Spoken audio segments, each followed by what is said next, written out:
और आप सब लोग जान रहे हैं कि राष्ट्रीय जनता दल ने इस बिल का जो है, चाहे लोकसभा हो या राज्यसभा हो, कड़ा विरोध हम लोगों ने किया। इस बिल के अगेंस्ट हमारे सारे सांसदों ने वोट किया और हम सब लोगों का मानना है कि यह असंवैधानिक बिल है। साफ तौर पे आर्टिकल 26 जो हमारे संविधान में है, इसका ये उल्लंघन करता है। और ध्रुवीकरण की राजनीति, भाजपा के लोग देश को तोड़ना चाहते हैं, बांटना चाहते हैं।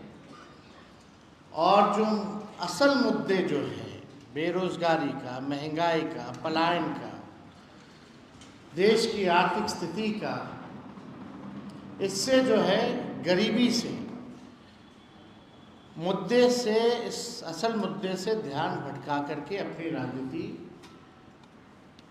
को सीखना चाहती है।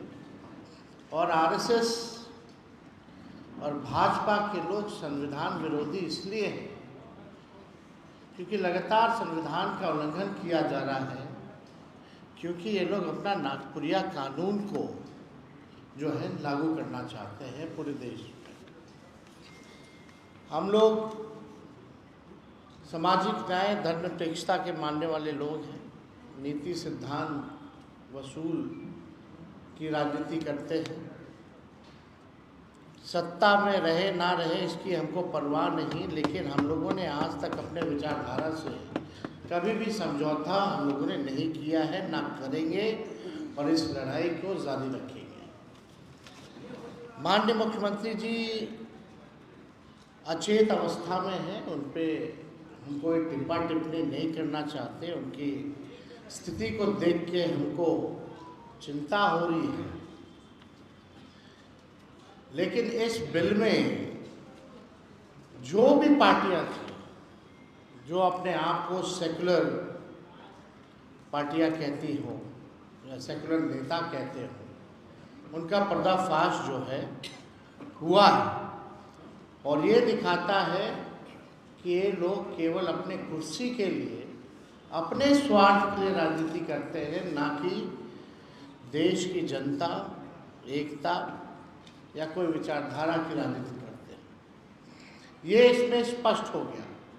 अब कोई कितना भी आकर के जस्टिफाई करे कि नरेंद्र मोदी जी और भाजपा के लोग जो है मुसलमानों का भला चाहते हैं और ये बिल जो है उनके पक्ष में है, तो कोई जो है मानना का काम नहीं करेगा। ये सच्चाई है। तो हम आप सब लोगों को बताना चाहेंगे, सूचना देना चाहेंगे कि जिस प्रकार से आरक्षण की लड़ाई, पिछड़ों का, अति पिछड़ों का, दलित आदिवासियों का जो हम लोगों ने 65% बढ़ाया था, जो बीजेपी आकर के रुकवाने का काम की साजिश के तहत आज ये कोर्ट में है और हम लोग कोर्ट चले गए, यानी आरक्षण की लड़ाई के लिए हम लोग कोर्ट गए, सदन में भी आवाज़ उठाया, सड़क पर भी उठाया। ठीक उसी प्रकार से जो अन्याय जो हो रहा है हमारे मुसलमान भाइयों के साथ, इसको लेकर के राष्ट्रीय जनता दल जो है आज हम लोग कोर्ट गए हैं, सुप्रीम कोर्ट गए हैं इस बिल के खिलाफ। तो पहली सूचना ये है। अब आप बताइए, दिन रात जो लोग मुसलमानों को गाली देते हैं, खुलेआम टीवी पे गाली देते हैं, संसद में इनके सांसद मुस्लिम सांसदों को मुल्ला, जिहादी बोलते हैं, इनके सांसद और केंद्र मंत्री गोली मारो सालों को नारा, ऐसी नारों का जिक्र करते हैं। प्रधानमंत्री कहते हैं इन्हें कपड़ों से पहचानो, प्रधानमंत्री कहते हैं मंगलसूत्र छीन लेगा, इनके बिहार के बछौल कहते हैं कि इनको चुनाव का, वोटिंग का अधिकार छीन लेना चाहिए, होली में बाहर मत निकलो। और ये लोग ढोंग कर रहे हैं मुसलमान भाइयों के हितैषी होने का। ये हम सब पूरी देश की न्यायप्रिय जनता ये जानती है कि असल मुद्दों में से ध्यान कैसे भटकाएं, इसलिए जो है ये बिल जो है लाया जा रहा है। हमारी सरकार आने पर किसी भी कीमत पे इस बिल को हम लोग बिहार में लागू नहीं होने देंगे, किसी भी कीमत पर।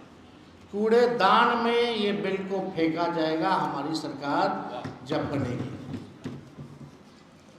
और मैं दलित भाइयों से, हिंदू और पिछड़े अति पिछड़े हिंदू भाइयों से कहना चाहता हूँ कि ये आरएसएस, बीजेपी दलित, पिछड़ा, आदिवासी को सामाजिक, राजनीतिक, आर्थिक, शैक्षणिक और धार्मिक रूप से मुख्य धारा में दूर करने की दीर्घकालिक प्रोजेक्ट है। यानी ये नहीं चाहते हमारे जो हिंदू भाई हैं, चाहे दलित हों, आदिवासी, पिछड़ा, अति पिछड़ा, अभी तो मुसलमान निशाना, लेकिन असल निशाना दलित है, पिछड़ा है, आदिवासी है, अति पिछड़ा है। ये लोग नहीं चाहते कि मुख्य धारा में जो हमारे पिछड़े हिंदू हैं, दलित हिंदू हैं, आदिवासी हिंदू हैं, ये मुख्य धारा में ना आए, इनको रोकने की साजिश है।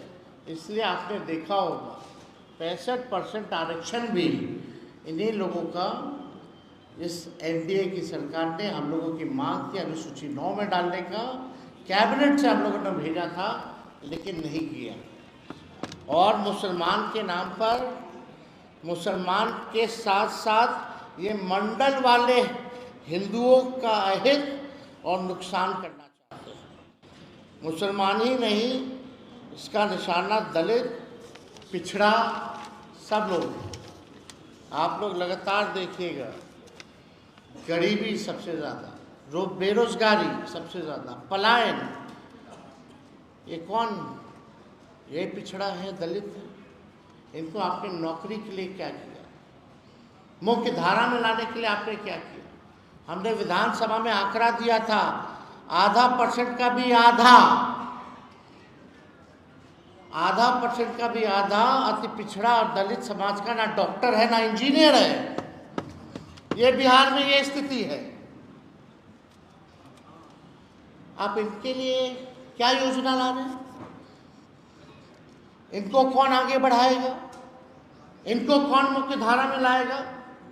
इसलिए हमारा स्पष्ट रूप से हमारा मानना है कि मुसलमान के बाद तो ये ईसाई, सिख, सब पर ये हमला बोलेंगे, लेकिन खास तौर पे जो मंडल हिंदू हैं, जिनकी 80% आबादी है, उस पे ये लोग जो है निशाना जो है टालने का काम करेंगे।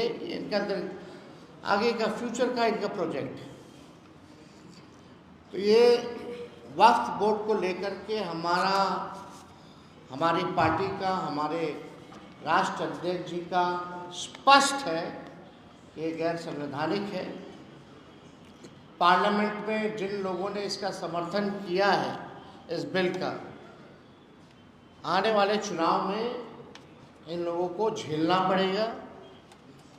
और एक और इशू है, यहाँ अगर आप देखें बिहार में तो एक नहीं, दो उप मुख्यमंत्री, एक नहीं बल्कि दो उप मुख्यमंत्री हैं। अभी कल ही एक वीडियो आया, कल 2 वीडियो आए, दोनों उप मुख्यमंत्री के। एक मुख्यमंत्री को अधिकारी लोग खाना परोस रहा है, और एक उप मुख्यमंत्री जो है बोलता है कि थानेदार का ट्रांसफर कर देना चाहिए। कल सम्राट चौधरी जी कहीं गए हुए होंगे, मुंगेर वगैरह, तो वहाँ बीडीओ, सीईओ स्तर के अधिकारी मंत्रियों को खाना परोस रहे थे, चिकन मटन परोस रहे थे। होली है, बुरा न मानो कहकर होली के सांस्कृतिक कार्यक्रम में सिपाही को सम्मिलित करने के आग्रह को मुद्दा बनाने वाले अधिकारियों से अपनी खाने के प्लेटें उठवा रहे। और दूसरी तरफ उप मुख्यमंत्री विजय सिन्हा जी हैं, कितने असहाय और असमर्थ लग रहे हैं कि अपनी ही सरकार के में थानेदार को हटाने के लिए घोस्ट रिक्वेस्ट कर रहे हैं। बेचारे किससे आग्रह कर रहे हैं? यह भी भूल कर खुलकर विरोध भी नहीं कर पा रहे, बोल भी नहीं पा रहे कि आग्रह अगर किस कर रहे हैं तो किससे आग्रह कर रहे हैं, जरा खुल के तो बोलिए। किसको बोल रहे हो कि थानेदार को हटाना? आप तो उप मुख्यमंत्री है। तो स्थिति देख लीजिए प्रशासन क्या क्या हुआ। एक तरफ मटन परोस रहे हैं सीओ बीडीओ, और दूसरे तरफ एक मुख्यमंत्री आगे घोष रिक्वेस्ट कर रहे हैं, पता नहीं किससे कर रहे हैं, कि भैया एक थानेदार को जो है हटा दीजिए। जदयू पार्टी की जो स्थिति है, नीतीश कुमार जी के फोटो को हटा करके अब तो नरेंद्र मोदी जी का फोटो लगाया जा रहा है। जदयू पार्टी में है, मोदी जी की तस्वीर लगाई जा रही है खाली चुनाव तक। ये नीतीश कुमार जी को जैसे तैसे साथ रखेंगे और उसके बाद क्या परिणाम होना है ये स्पष्ट है, ये सब लोग जान रहे हैं। भाजपा के लोग नीतीश कुमार जी को जैसे तैसे केवल चुनाव तक साथ रखेंगे, उसके बाद पूरी बिहार की जनता जानती है कि उनके साथ भाजपा के लोग जो है क्या करेंगे। जदयू अब बीजेपी के बिहार की इकाई का एक वंचित, उपेक्षित और अल्पसंख्यक विरोधी प्रकोष्ठ बनकर के रह गया। ये जदयू की आज के हाल में स्थिति बन गई। करे तो करे क्या? अब मुख्यमंत्री को उप मुख्यमंत्री हाथ फेर दे रहा है, कोई अधिकारी हाथ फेर दे रहा है, हाथ दबा दे रहा है, अचेत अवस्था में है। क्या हो रहा है ये सब हम लोग देख रहे हैं। इतना महत्वपूर्ण विषय चला गया, मुख्यमंत्री खुल के नहीं आए। कौन रोक रहा है भाई उनको बोलने से? ये तो कौन ऐसा बड़ा नेता देश का जो है इस पे नहीं बोला हो।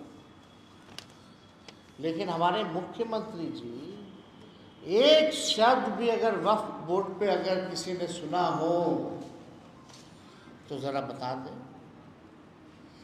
जब इतने महत्वपूर्ण विषयों पे वो चुप रह रहे हैं तो बिहार सरकार कैसे चल रही है? 13-14 करोड़ लोगों का भविष्य सुरक्षित है कि नहीं है, इस पे सवाल तो खड़ा होता ही। आज भी हमने देखा कि जबरदस्ती थोपा गया है जदयू के लोगों को, भाई बैठो तुम लोग, जितना लोग हो प्रेस कॉन्फ्रेंस कर लो, थोप करके बैठाया गया है। लोग कह रहा था नहीं बैठेंगे नहीं बैठेंगे, तो उनमें से इनके वर्किंग प्रेसिडेंट ललन सिंह और कुछ यहाँ चौधरी जी लोग बोले कि तुमको पद पर रहना है कि नहीं रहना है, एमएलसी रहना है, फलना का चेयरमैन बने रहना है। तो बेचारा सब जबरदस्ती पद के लालच में कि पद अब चला जाएगा, अब नीतीश जी दोबारा आने वाले नहीं हैं, कुछ महीना ही काटना है, थोड़ा रह लेते हैं, फिर तो पार्टी खत्म है। तो इसलिए ये लोग बेचारा सब मुंह लटकैले सब लोग जो है आज प्रेस कॉन्फ्रेंस किया है। तो आज आप लोगों को सूचना भी देनी थी कि वक्फ बोर्ड की लड़ाई सड़क, संसद और अब जो लड़ाई है वो हम लोग सुप्रीम कोर्ट में भी लड़ेंगे। इसमें